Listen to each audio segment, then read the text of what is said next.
So, Joel, quick question before we get into it. We Go were on. just we were just talking then about the fixtures coming up and talking about Cunha and Gordon. Will they be banned for this weekend, or does it skip a match? Would it be in violent conduct? I don't know if it skips, but violent conduct's usually 3 domestic games. Yeah, we didn't know whether it starts on the next game or then it skips a game and it's the one after. So that's what we were trying to figure out. But I think it'll yeah, be straight away. I think really, Gordon's off the final, and they yeah, decided not to appeal it. yeah, because we were talking about Newcastle playing West Ham and wondering whether Gordon would play. So that was where we were coming from with it. Yeah, no, I'm not So, sure. well, speaking of heads falling off, Where do you want to start? all around the gaff. So obviously Gordon, his head fell off last week with that stupid challenge that he made. Cunha's head fell off. He absolutely lost the plot on that one. Your mate Oliver's head fell off by not sending off the goalkeeper. So you and I were talking with me about like things where when someone's head falls off, excessive force, all that comes into it, violent conduct. I guess as a referee, what's going through your head when it's all kicking off? How do you stay calm? What, when there's a melee, or when someone's head gets taken off? Well, it's when something stupid happens like that, and you see like Gordon just being really really ridiculous, or probably Cunya's is a better example. So he just kind of started wading in and started kicking the fellow on the floor. So yeah, what's the I don't know, what's the initial gut feeling? On a Saturday afternoon at grassroots level, if that happens, you've got a 22-man plus brawl on your hands. You just got to try and stay calm. You see some refs sort of blowing their whistle quite aggressively and trying to run to get involved in it, and they're just pouring petrol on the fire and making it worse. Trying to stay calm and sort of back off.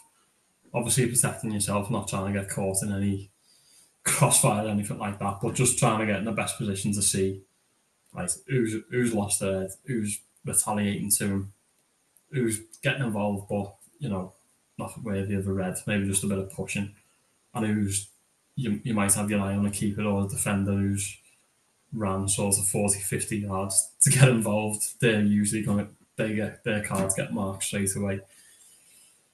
It's easier if you've got assistants as well. You just sort of all stand in the best angle to try and see what's going on. Usually the referee will say to his assistants before the game, if there's a mass confrontation, try and get in the best position.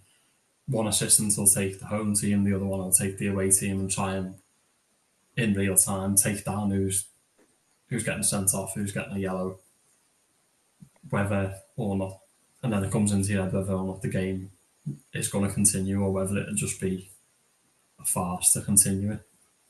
You sound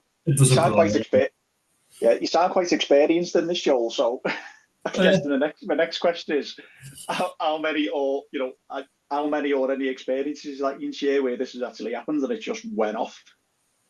I've not actually had an abandonment in my own game, but there's more than 10, 15 occasions where there's been a brawl in a game and you've had to just step back for a minute and be like, whoa, this is happening. Yeah. It doesn't happen as often as you think, but when it goes off, you get a feeling in your gut that something's going to happen. There's a video in the Liverpool County Premier League the other week of 2 teams. They had one of them VO cameras, like the tactical cameras. Yeah. Right in front of the dugouts, and someone lobbed a water bottle at one of the managers and he runs back, mouthing off at him, and then someone pulls him back, and there's punches. I think that game it did get abandoned in the end, yeah. The ref and his assistant sort of backed off from the dugout and then just blew the final whistle and just walked off. Yeah, I see that one. That as soon as you started describing it, I was like, yeah, I know. Yeah. The water bottle one, that kicked it all off. But that situation can only be like a matter of seconds away at any point. All it takes is someone to throw a little snide elbow or dig at someone or say something that they don't like, and it can all just go. Even if the game's like under control and nothing's really happened, that's all. It just takes like one little just one person to lose their head. Just like the paper and away we go kind of stuff, yeah. So obviously we do talk about contentious decisions, and there's an obvious one with Arteta. But I think the most astonishing thing for everyone was that Oliver didn't send him off initially. It went to VAR and they had to call it back. I guess from your point of view, and I think we see it probably much more this season, where referees will hold off and not give a decision and let VAR interject. But that one seems very clear and obvious. Do you think that was maybe the reason why Oliver didn't, decide to send him straight away, thinking I need to get a better angle of this? Because again, all the screenshots that we've seen kind of shows him he's in a pretty good position. Yeah, I think they're probably being advised to take that safety net of VAR. I know this is an extreme example. He's come flying in and he's got something like 14 stitches in his ear. He doesn't know that's going to happen as a situation. Everyone knows it's a red. I think they are taking a bit of a safety net and saying, take some time just so that the game to breathe, or the situation, whatever might have happened, to calm down. I mean this in any situation, not just this one. And they've got that safety net then, and they've got all the angles. And in the end, they got to the correct decision. So I think there was a bit of outrage, but what's the outrage about? I know it's that he's not thought it was a red, or it's not appeared that he thought it was a red.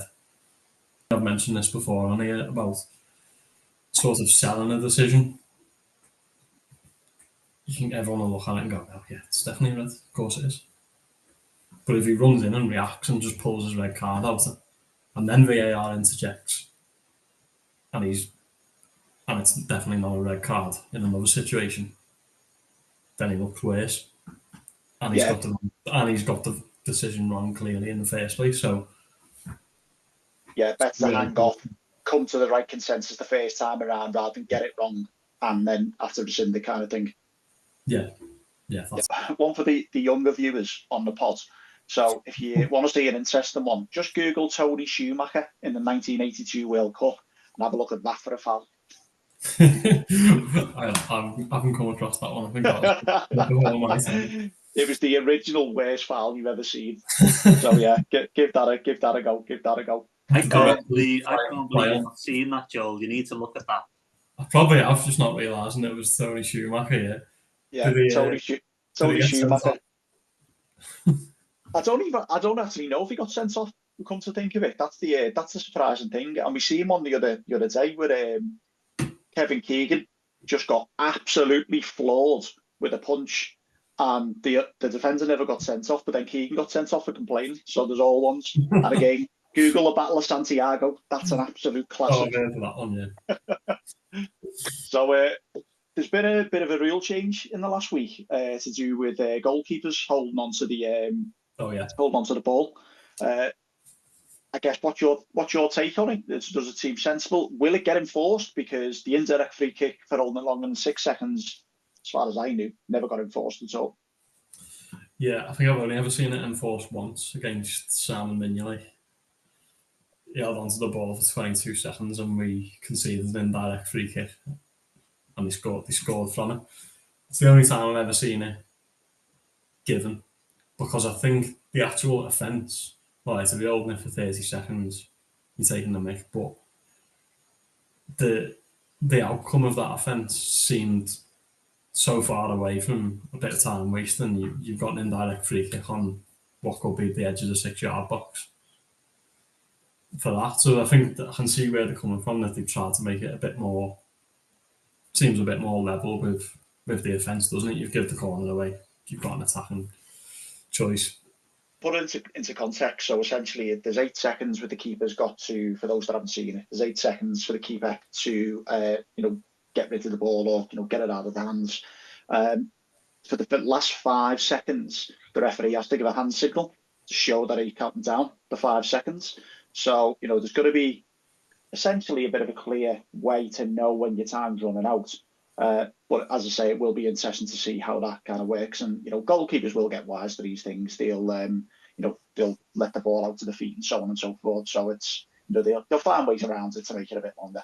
Yeah, of course, the game will adapt like it has done for all of the rule changes, you know, like not being able to take a pass back or not being able to control it twice. Thanks, Joel. The other thing I thought of on that, my viewpoint, it's just to stop the keepers having it for 30 seconds or something ridiculous, isn't it? You know, you've seen them ones where they lean on it for ages. It's just a way of getting them to play the game again, isn't it? I agree with you, the Mateta one. I think that's exactly what VAR's for. If they get it wrong, there's no argument for sending off. Is the Cunha one, you'll probably think I'm mad in saying this, but when I watched it, I know you're saying his head's gone. It's a definite red card. 2 referees sometimes give yellows that and diffuse the situation. I don't know, was it over the top? The only thing what caught my eye over the weekend was the Newcastle game. Yeah. In the respect, Lamptey, when he got sent off, it's a pet hate of mine sometimes when I'm watching matches, but Lamptey, and I could be wrong on the stats on this, but he got booked, didn't he, for his first foul.